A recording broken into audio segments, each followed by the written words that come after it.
there's more work to do. The work never ends. It's just time for me to move on to the next chapter of my life, and hopefully, Lee Davis will pick up on some of my things, but certainly have the ability to shape her own path.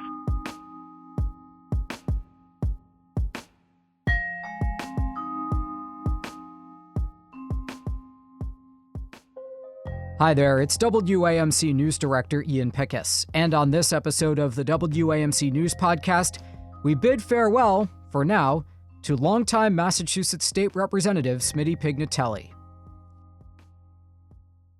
Well, this month marks the end of Massachusetts State Representative Smitty Pignatelli's more than 2 decades representing the Southern Berkshires on Beacon Hill. The Democrat declined to run for a 12th two-year term. That made a rare opening in the Berkshire State Legislative Delegation, with Great Barrington Select Board Vice Chair and fellow Democrat Lee Davis winning the seat.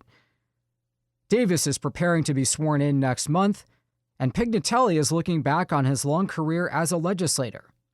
He spoke with WAMC's Berkshire Bureau Chief Josh Landis. Okay, here's their conversation. No surprise to me at all. I mean, I had 2 very viable people running for this seat.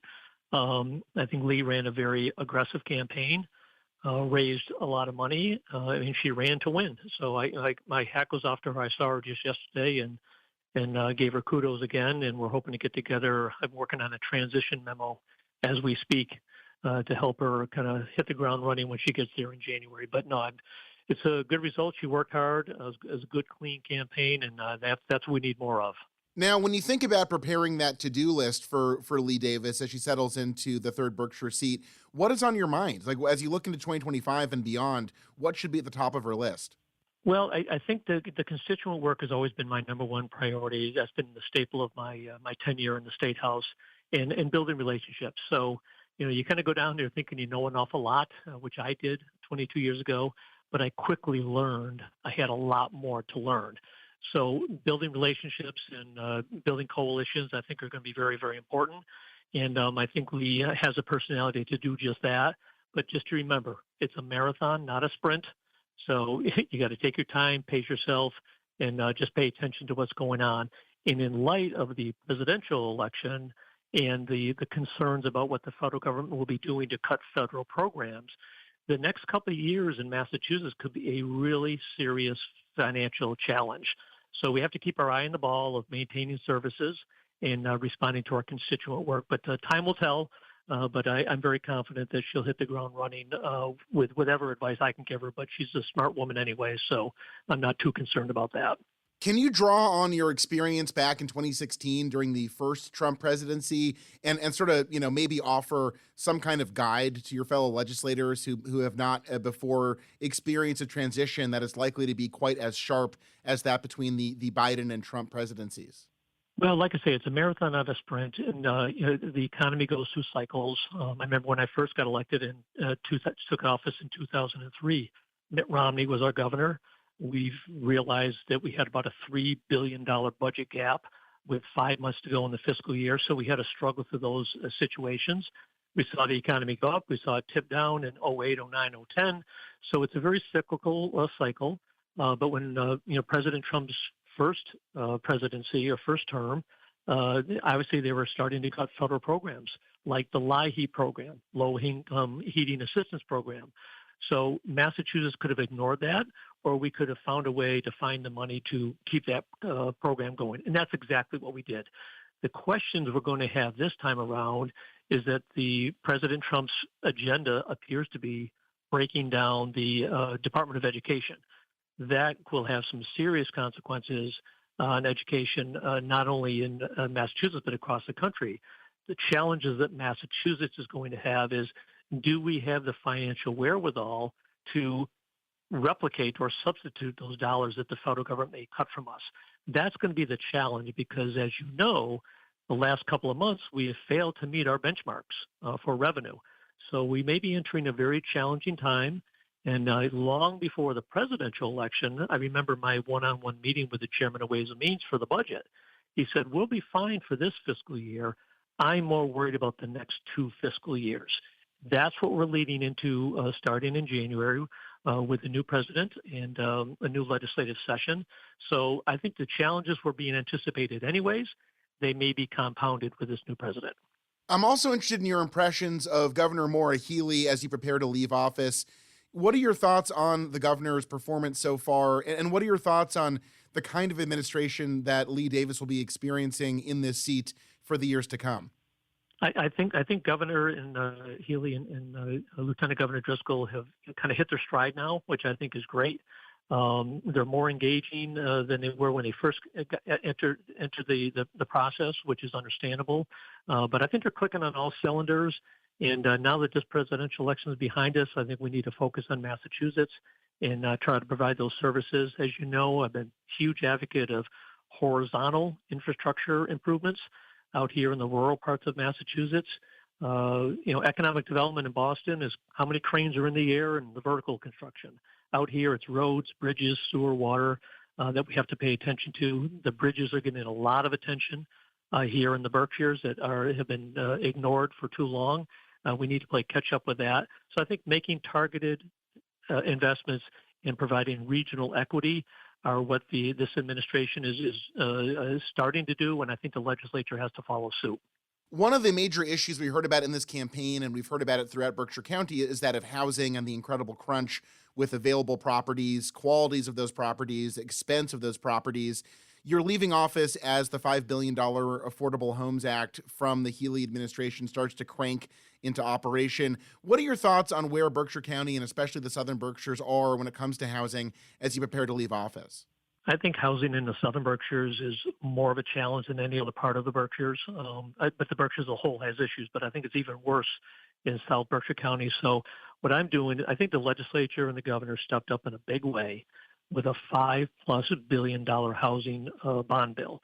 So monies are there. Cities and towns and regions need to develop plans. They're not just going to be there with their hand out and expecting a check from the state. Develop a plan, develop a product, and I believe the state will be there to support those initiatives. Look at what Egremont's doing. I really admire what Egremont's doing on a much smaller scale with some home ownership and some rentals. More and more towns could be replicating that in a smaller basis. I don't think there's one community anywhere in Berkshire County, certainly not in South Berkshire, that would want 500-unit development in their town. But if we can do it patchwork, 25 here, 50 there, 35 there, I think we can achieve that goal, provide safe, clean housing affordability, and that is going to be a tremendous injection to fill our workforce needs as well, because those two are running on a parallel track. Workforce and housing, they're on the same path. If we can solve one, I think we're going to solve the other one. Another major through line from your time in office concerns the Housatonic River. I'm interested, this controversial and ongoing cleanup plan brokered by the EPA with Lee Zeldin, who ran for governor in New York, of course, most recently, the Republican, being appointed head of the EPA by incoming President Donald Trump. Any thoughts on how that might impact the settlement in the Southern Berkshires? Are you concerned at all that changes at the federal level might impact this downstream, so to speak? That I don't at this point. I don't know a lot about Lee Zeldin other than we get that New York news when he ran for governor. But the settlement is agreed upon. All 5 towns and then Pittsfield have a settlement in place. I mean, the EPA, I have biweekly calls with them. The GE came out with a transportation plan that nobody liked. We went back to the drawing board and we advocated for trains over trucks. They've responded in a very positive way. So I think the agreement is in place. I think the new EPA administrator would be foolish to try to lessen that or make it more advantageous to the corporations and not to the people of Massachusetts. I think we need to keep an eye on it, but I'm not as concerned as some folks may be. It's in place, it's moving forward, and there's no reason in my mind to put the brakes on it yet. You were opposed to question 1 on the Massachusetts ballot, the push by State Auditor Diana DiZoglio to audit the state legislature. It was ultimately a very popular question. It passed with almost 72% of the vote, like something over 2.2 million Massachusetts residents backed it. What are your thoughts on that, where it seems like the people have spoken in this back and forth between Democrats on Beacon Hill over transparency in the legislature? If she feels that they need to audit the books of the legislature, I don't think it should be that big of a deal. It probably will be settled in the courts to see what happens. But people overwhelmingly, no surprise to me on that vote. In fact, if anything, I'm surprised it wasn't bigger, because I've always said that People like their legislator, but they really don't trust the legislature. So with that in mind, I thought the vote would be much bigger, but I am of the belief that if you got nothing to hide, you got nothing to worry about. So if there's some legal mechanism to open up the books, then go for it. I don't think there's much to be worried about, and certainly not think she's going to be surprised at. The non-disclosure agreements, I think, are a very sensitive area. That has been her staple of trying to have greater transparency. I think that could be very controversial, and I think we need to be protecting the reputations of the people who actually sign those. Two parties signed a non-disclosure agreement, and I don't want her to be leading only with that. I think that's a difficult issue, but the transparency side, you got nothing to hide, you got nothing to worry about, so open the books. What were your other major takeaways from Election Day? Obviously, question two, the removal of the MCAS as a graduation requirement, another big conversation. Any thoughts on that or other ballot questions this election cycle? Well, I've never been a big fan of the MCAS test as the sole requirement for graduation. The question now is going to be, what will the legislature do? So it's not just the people voted, it's a mandate. What will the legislature do with it? And this is what the new legislative session is going to be about. And, the new state rep is going to have to address that as well. The people have voted. Let's see what the legislature actually does with it. As you remember, we, through the ballot initiative, they legalized recreational marijuana. But it took the legislature almost 4 years to fine-tune it, make sure it was a legal document. So these ballot initiatives, which I'm never a big fan of, it's government by petition, I think shows weak government, but never been a big fan of MCAS. I think it's a poor sole barometer to graduation. I think it's a good way to measure the effectiveness of a school district, but to hold a young person accountable to, you can only graduate if this happens, I think is wrong. The legislature is going to have to address that, and I'm hopeful that that could be eliminated. Again, looking into sort of the end of another chaotic year, I'm interested if you have a message to Southern Berkshire County about ways that they might best express themselves to Lee Davis, your successor. You're sort of famous for your outreach to constituents. Yep. How do you think constituents can best shape their own governance by, communicating with their representatives? What's your guide to that? Well, I think with me, and I don't think Lee will be any different, is not afraid to show up. Listen to people. You got 2 ears and 1 mouth, so listen twice as much as you speak, but hear different ideas. My dad always told me to talk to as many people as possible. Someone may have an idea that you've not thought of. So if you're going down to Boston thinking you know it all, you got it all figured out, you're in for a short term. So go down there with an open mind and an open heart, and be responsive to the people that actually hire and fire you. And that's the people in the district. I've been in that state house for 22 years, and I have yet to find a single person that ever voted for Smitty Pignatelli on Election Day, because the people that vote for you, that hire and fire you every 2 years, live in the district, not on Beacon Hill. So don't get Beacon Hillitis. Make sure you come home, show up at events, listen to people, and I think she'll have a very successful run if she does that. I asked you this earlier in the year when you announced your decision to not run for re-election, but I'm interested in sort of your regrets from this experience. What are things that you think you didn't get right, or things you wish you'd approached, or, when at the end of the day, what are some of those open doors that you wish you'd walked through over the last 20 plus years? I really don't. I honestly don't have any regrets. I came in with an amazing delegation that I learned from. I wish there was more mentor-mentee type relationships. I don't see that as much at the State House as when I first started.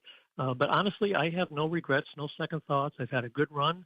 I can stand by every vote that I've taken, right, wrong, or indifferent, and move forward. And I'm very proud of my time in the State House. And the people that I've represented, I think they knew where Smitty was. And it was Smitty. It wasn't Representative this or Senator that or Chairman this or Chairman that. It was call Smitty. And I'm really proud of that fact. So no second thoughts, no regrets. Good run, and I'm very proud of the work that I was able to accomplish. What's your message to constituents as America moves into, likely this is obviously a deeply Democratic part of a deeply Democratic state, or moving back into leadership of a deeply controversial and polarizing figure in Donald Trump.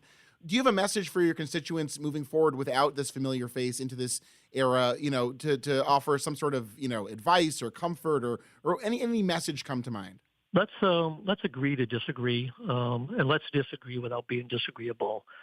Social media has created a monster in so many ways with how we're interacting with our elected officials. Pick up the phone, stop them at the street corner, stop them at the gas station, and engage in dialogue. You can learn by talking to other people and not be, overzealous on Facebook or some other social media forum. So I'm more of a, personal type person, and let's engage with that, and just don't vent your anger through a letter to the editor or through social media. So don't be afraid. That's what I love about the House of Representatives. As you know, I've had 3 opportunities to run for the Senate in Berkshire County. All 3 times I said no because I enjoy the House of Representatives. We are the representatives. We are closer to the people. Nobody should be afraid to approach Lee Davis or Smitty Pignatelli. And Lee Davis and Smitty Pignatelli should never be afraid to approach them because they have a different point of view. And I think we had more of that dialogue in politics. I think our narrative nationwide would be much better than what it is today. I'm interested in your thoughts on the state of democracy in Massachusetts. It's a Commonwealth that has so many uncontested races and often so little inter-party debate over sort of these ground level runs. This was such a rare opportunity with your departure to see a really contested primary. What are your thoughts on the state of democracy in Massachusetts? Are things healthy here, or are you concerned about the lack of contested races throughout the Commonwealth? Well, I think they're healthy, but I think they could be healthier. And I say that from the standpoint that, people should have, here I'm saying this on the way out the door, that there should be more contested races. But I mean that from the standpoint that these jobs in government, and you're seeing it at the local level as well, are not as attractive as they once were. And why is that? And I think it's got to do with the scrutiny, the 24/7 media cycle that goes on. They're watching every turn you take. I think people are feeling, you know what? I can make more money working in the private sector, being home on weekends with my family, instead of going to, a chicken dinner and, some remote town on a Saturday night in March. I just think it's getting harder and harder because of the personal attacks that are being made through government.